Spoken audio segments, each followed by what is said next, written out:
We're back now at 7:41. More than 6 weeks after divulging classified NSA documents, Edward Snowden remains in a transport section of a Moscow airport, awaiting word on whether he'll be given asylum.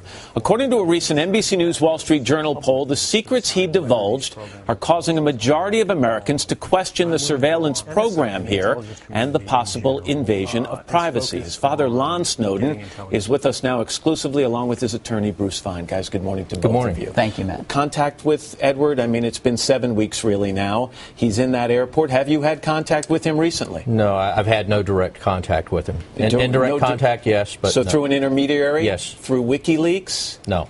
No? Okay. And has he tried to get messages to you, or are you trying to contact him? No real effort between either of us. I have things that I'm doing here. He has worked through, again, intermediaries. I don't really want to get into I could just specifics. interject, Matt. I did receive a call from Julian Assange, and he identified an intermediary in New York that we've utilized on a couple of occasions to get back to Edward, but we're not certain we got through. Let me just say, some people have said they feel that WikiLeaks is using your son for their own purposes. How do you feel about that?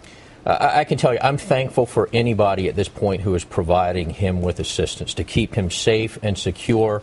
And so if WikiLeaks is doing that, I'm thankful for that. I want to give people perspective. We spoke on the phone. I have a different sense of you, I think. And a lot of people think you are a father wringing his hands at home over what's going to be the fate of your son.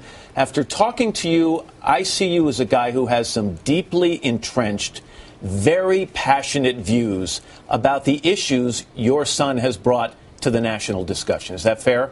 Absolutely. I'm a concerned father, and I love my son, but I have confidence in my son. At this point, I am absolutely certain that he is speaking the truth.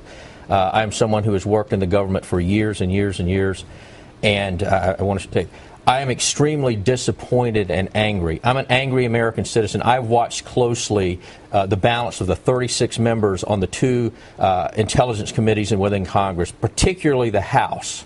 And the American people have not, at this point, they don't know the full truth, but the truth is coming. Well, you talk about the members of the House. Let me talk to you about what happened in Congress on Wednesday. The House voted by a slim majority to continue funding the very program that your son exposed, 217 to 205. Now, you have to know that some of those 217 members of Congress are going to go back to their constituents, and they're going to say, the reason I voted for this is because it's vital to national security and protecting the American public. Based on your experience and your knowledge of the situation, you don't agree with that? No, I absolutely do not agree. I absolutely do not agree with that.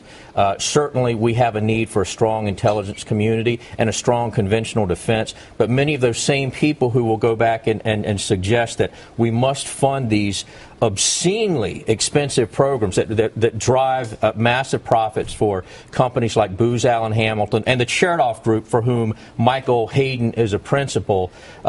It's all about the money. Matt, can I interject these here? same folks do not want to even think about the southern border because 11.5 million votes are tied to that. I would suggest that maybe they need to speak to some border agents. You also said you think the votes that were cast on that issue were cast strictly for political reasons, to save their seats in some ways.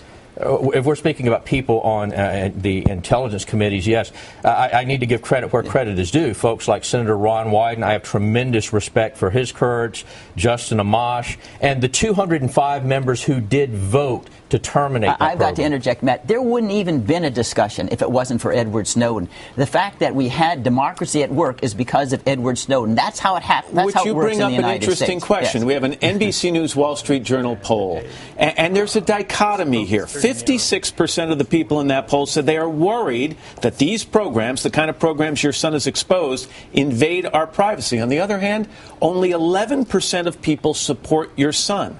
What do those numbers tell you? Well, they tell me that if you look at the concerted effort by both many of these congressmen, the Peter Kings of the world, the Mike Rogers, the Michelle Bachmans, the Dutch Ruppersbergers, to demonize my son, to focus the issue on my son, and not to talk about the fact that they had a responsibility to ensure that these programs were constitutional. They've either been complicit or negligent in their management of these programs. 90% of people feel your son did something wrong here. Well, look at what's been reported in the media. I would suggest that many of the American people, I would hope that they would have watched his 12-minute video. Matt, if I could interject, 4 members of Congress have styled and maligned Mr. Snowden as a traitor. It's defined as levying war against the United States. The President of the United States derided him as a hacker. So you have all this huge media trying to portray him in a very, very negative light. So what do you expect the result's going to be? In a letter to the President, one line jumped out at me. We are also appalled at your administration's scorn for due process, the rule of law, fairness, and the presumption of innocence as regards Edward.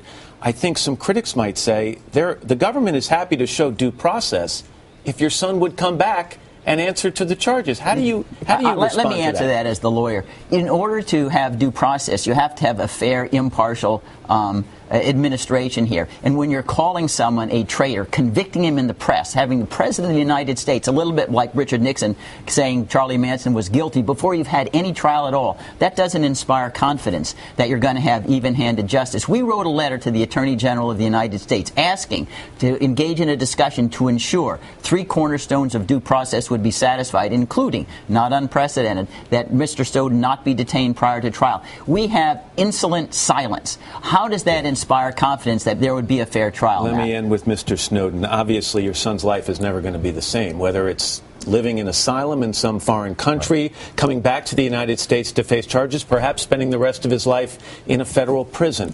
As a father, was it worth it? You know, at last, nothing is sacred but the integrity of one's own mind. You know, Emerson said that, and that's something that I choose to live by. When I take my final breath, I have to be comfortable with who I was, how I lived.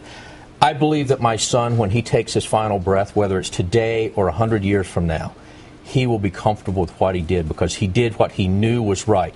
He shared the truth with the American people. What we choose to do with it is up to us as a people. Are we going to listen to folks like Mike Rogers and Dianne Feinstein who say, trust us, when we still have someone like James Clapper who lied to Congress? He's still being paid. He's still serving this country. He works directly for the President of the United States. We have much work to do. This story is far from done. If he walks out of that airport in Moscow and heads either into Russia or some other country, are you immediately on a plane to go see him?